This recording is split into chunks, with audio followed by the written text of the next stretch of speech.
আমরা সূরা বাকারা শরীফের ২৬তম আয়াতের অংশবিশেষ তেলাওয়াত করেছি।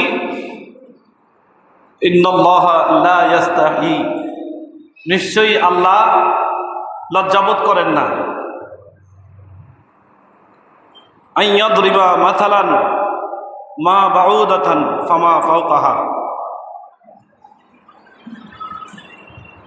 হেদায়াতের বাণী পৌঁছানোর ক্ষেত্রে, আল্লাহর পয়গাম মানুষের কাছে পাঠানোর ক্ষেত্রে উদাহরণ দেওয়ার জন্য একটা ক্ষুদ্র মশার উদাহরণ দিতে আল্লাহর কোনো শরম নাই, আল্লাহর কোনো লজ্জাবোধ নাই, প্রয়োজনও নাই।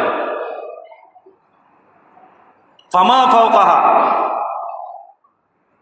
মশা নয়, এর চেয়ে ছোট কোনো যদি কি হয়, প্রাণী হয়, কীটপতঙ্গ হয়, এর চেয়ে ক্ষুদ্রতর কোনো সৃষ্টি যদি হয়, ইনসেক্ট যদি হয়, তো সেটার উদাহরণ পেশ করতে আল্লাহর কোনো লজ্জাবোধ নাই।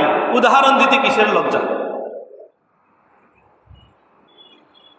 ফাআম্মাল্লাযীনা আমানু, নিশ্চয়ই যারা ঈমানদার, ফায়ালামুনা আন্নাহুল হাক্কু মির রাব্বিহিম, তারা মনে প্রাণে বিশ্বাস করে, তারা জানে যে নিশ্চয়ই এই উদাহরণ আল্লাহর পক্ষ থেকে এসেছে, এই উদাহরণ সত্য, এই উদাহরণ বাস্তব।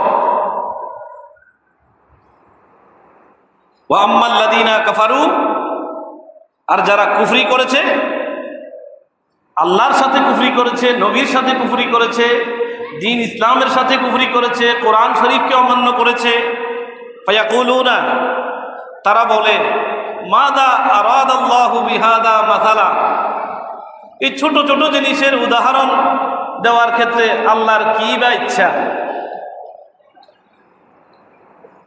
কত বড় বড় সৃষ্টি আছে, আসমান, জমিন, চন্দ্র, সূর্য, পাহাড়, পর্বত,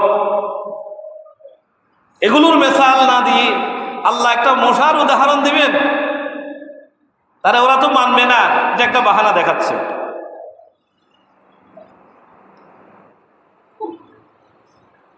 মাযা আরাদাল্লাহু বিহাদা মাসালা, এই ছোট্ট একটা মশা, এটা ছোট ছোট কয়েকটা পা, এটা একটা থাপ্পড় দিলে মরে যায়।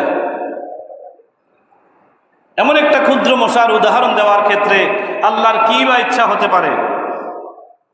আল্লাহ বলছেন, ইউদিল্লু বিহি কাসীরান ওয়া ইয়াহদি বিহি কাসীরা, শুধু এই উদাহরণ নয়, এই কোরআন শরীফকে পেয়েও অনেকেই পথভ্রষ্ট হচ্ছে আর অনেকে হেদায়েত পাচ্ছে। তাহলে কোরআন থাকলেই হেদায়েতওয়ালা হবে এমন না, হাদিস থাকলেই হেদায়েতওয়ালা হবে এমন নয়। কোরআন শরীফ নিয়ে ঘুরতেছে, হেদায়েত প্রাপ্ত এমন কোনো সিউরিটি নাই, এমন কোনো গ্যারান্টি নাই। তা আল্লাহ বলছেন, ইউদিল্লু বিহি কাসীরা ওয়া ইয়াহদি বিহি কাসীরা, যে এই উদাহরণের মাধ্যমে, এই কোরআন শরীফের মাধ্যমে অনেকেই পথভ্রষ্ট হবে, আবার অনেকে হেদায়াত পাবে।